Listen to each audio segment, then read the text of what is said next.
റംസാൻ നോമ്പിന്റെ വിശുദ്ധിയിൽ മതസൗഹാർദ്ദതയും സാഹോദര്യത്തിന്റെയും ഉത്തമ മാതൃകയും പെരുമയുമാകുകയാണ് തൃശൂർ ചെട്ടിയങ്ങാടി ഹനഫി ജുമാഅത്ത് മസ്ജിദിലെ നോമ്പുകാലത്തെ ആരോഗ്യപ്രദമായ ഔഷധക്കഞ്ഞി വിതരണം.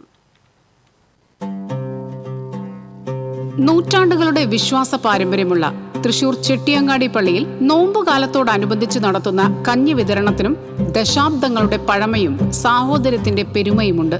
ഓട്ടോ ഡ്രൈവറായ മുടിക്കോട് സ്വദേശി യാറത്ത് വളപ്പിൽ റഫീഖാണ് 46 വർഷമായി നോമ്പു തുറക്കി മസാലക്കഞ്ഞി തയ്യാറാക്കുന്നത്. 14-ാം വയസ്സിൽ പള്ളിയിലെത്തി സഹായിയായി തുടങ്ങിയതാണ് റഫീഖിന്റെ ഈ ഔഷധക്കഞ്ഞി പാചകം. വിവിധ തരം ഔഷധ കൂട്ടുകളടങ്ങിയ മസാലകൾ ചേർത്തുണ്ടാക്കുന്ന പോഷക സമൃദ്ധമായ മസാലക്കഞ്ഞിയുടെ ചേരുവകൾ റഫീഖിന് പകർന്നു നൽകിയത് പള്ളിയിൽ ഇമാമായി സേവനമനുഷ്ഠിച്ചിരുന്ന തിരുനെൽവേലി സ്വദേശി ഷെയ്ഖ് മുഹമ്മദ് മിസ്ബാഹിയായിരുന്നു. നോമ്പുകാലത്തെ സാധാരണ ദിവസങ്ങളിൽ മസാലക്കഞ്ഞിയാണ് തയ്യാറാക്കുന്നതെങ്കിൽ വെള്ളിയാഴ്ചകളിലും വിശേഷ ദിവസങ്ങളിലും തയ്യാറാക്കുന്ന അതിവിശിഷ്ട സ്വാദുള്ള മട്ടൻ കഞ്ഞി ഇവിടുത്തെ മാത്രം പ്രത്യേകതയാണ്. 2 വലിയ ആടുകളെയാണ് കഞ്ഞി തയ്യാറാക്കാനായി എടുക്കുന്നത്. നെയ്ച്ചോർ അരിയാണ് പാചകത്തിനായി ഉപയോഗിക്കുന്നത്.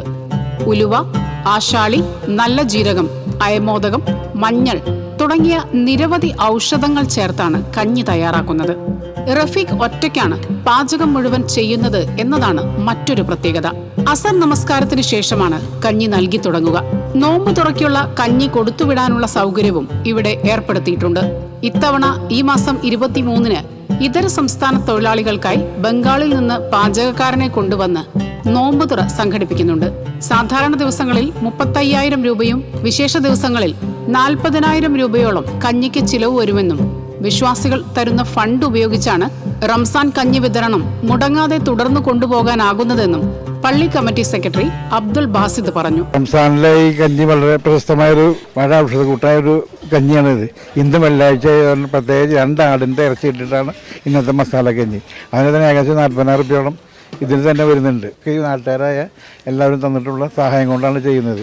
ജാതി മതം നോക്കാതെ ഇതെല്ലാവർക്കും നിർലോഭമായി ഞങ്ങൾ വിതരണം ചെയ്തുകൊണ്ടിരിക്കുന്നത്. തൃശൂരിന്റെ പെരുമ പേറുന്ന ഇത്തരം ഒരു കഞ്ഞി മറ്റൊരിടത്തും ലഭിക്കില്ല എന്നതിനാൽ തന്നെ ജാതിമത ഭേദമന്യേ എല്ലാവരും ഇവിടെ നിന്ന് കഞ്ഞി കൊണ്ടുപോകാറുണ്ട്. പള്ളി committee secretary Abdul Basid, president Khayat Khan, Siyad മുത്തവല്ലി, ജോയിന്റ് സെക്രട്ടറി അബ്ദുൾ റസാഖ് എന്നിവരുടെ നേതൃത്വത്തിലുള്ള പള്ളി കമ്മിറ്റി ഭാരവാഹികൾ തന്നെയാണ് മസാലക്കഞ്ഞി വിതരണത്തിനും നേതൃത്വം നൽകുന്നത്. News desk TCV.